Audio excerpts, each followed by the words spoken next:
Hey, it's Rick here, and today I'm going to be showing you Anker's TC980 keyboard case. This is for the iPad Air, and its MSRP, or suggested price, comes in at about $79.99, but you can actually pick it up for about $39.99, which makes it one of the more affordable keyboard cases out there. Of course, I'm going to link in the description of the video as to where you can pick it up. It comes in the packaging that you see right here.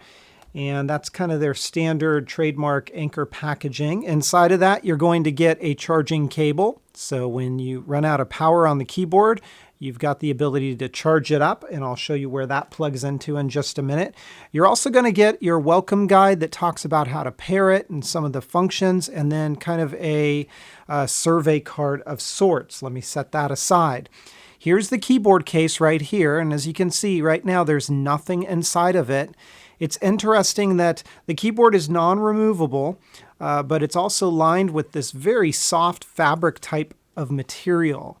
Everything is really nice in that regard. Let me go ahead and pull the scale into view just for a moment, because with the iPad Air and this type of a case, it's always a good idea to know what we're talking about in the weight department. 0 grams on the scale. 444 grams, not a big surprise there. I mean, anytime we're talking about keyboard cases, we're certainly going to add some weight. You're going to add some bulk to it.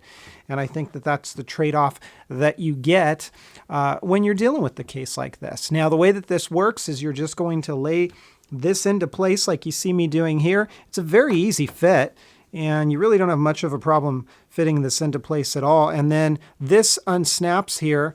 It's almost like a rubberized clasp right there, and just pops very easily into place. There's no on-off switch on this. It just simply closes up. Now, I've already paired it, and basically, let's take a look at this up close, and then I'll talk to the features of it.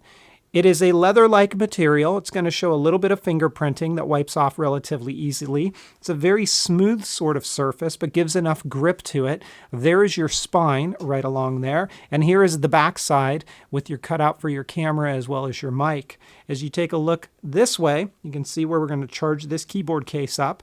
You've got access here along the side. Same thing. The buttons can be a little tricky to get into here, so you're going to have to kind of dig your finger in there. And then the same thing with up along the top. That's what it's going to look like, all exposed here.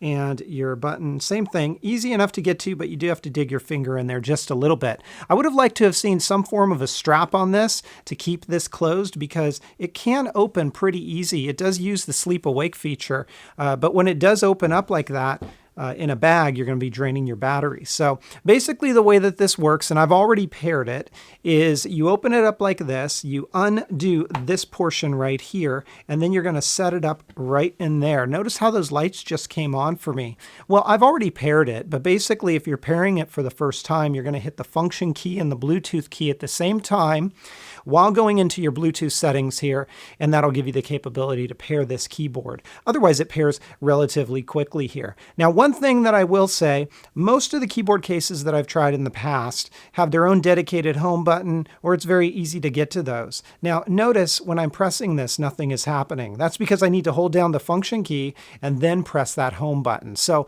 it's a minor annoyance, but it's something that I would have liked to have seen done a little bit differently. Let me go ahead and pull this in just a little bit here so you can see the screen. I'm going to tap in there. I'm just going to type a bunch of nothing here. It's very responsive. It feels comfortable. The keys feel very responsive as well. I haven't had any sort of mistypes here, and it works really well. The only thing, as I mentioned, is you're going to have to hold down the function key to get to certain things like that. To get to your brightness, you have to hold the function key down as well. And, you know, your volume, it's the same sort of situation there as well. Overall, for the price, I don't think you can go wrong. And there's that clasp. It just fits just like that. Just a few things I would have liked to have seen done a little bit differently. It is Anker's TC980 keyboard case for the iPad Air. This one's going to get my 4.3 out of 5. If you want to see the full breakdown of that score, head on over to metagamers.com, where I will have it listed out for you, and you can see other things on my site there as well. If you guys have questions, comments, or feedback, as always, please feel free to let me know. Hit me up on Twitter at metagamers, and I'll catch you guys next time. Take care, everybody, and have fun.